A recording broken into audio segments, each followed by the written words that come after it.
Kumpiskado ng otoridad ang 400 kilo ng nabubulok na bangus sa Magsaysay Fish Market sa Dagupan City. Yan ang tinutukan live ni Joan Punsoy ng GMA Regional TV 1 North Central Luzon. Joan?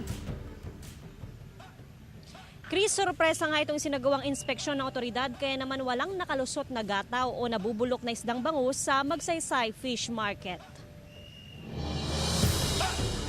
Nakumpiska ng otoridad ang 400 kilong gataw o nabubulok na bangus sa Magsaysay Fish Market sa Dagupan City. Resulta ito ng spot inspection ng City Agriculture Office, katuwa ang Market Office, City Health Office at Task Force Anti-Littering.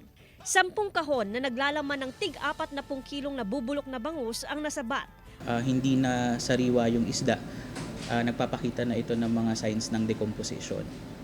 So hindi na base doon sa naging assessment ng ating mga kasamahan from the Sanitation Division, hindi na ito safe para kainin pa ng tao.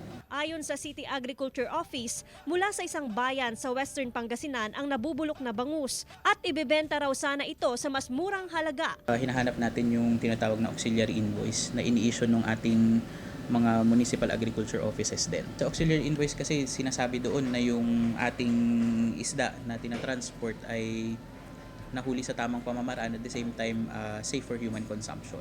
Apektado umano ang mga tendera ng bangus sa Magsaysay Fish Market.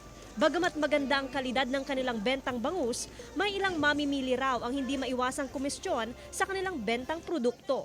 Makikita lang po sa mata. Oo. Yung mata nila, yung mata ng gataw, pula na, saka bisog-bisog ang tiyan niya. Yung parang malambot na yung tiyan niya.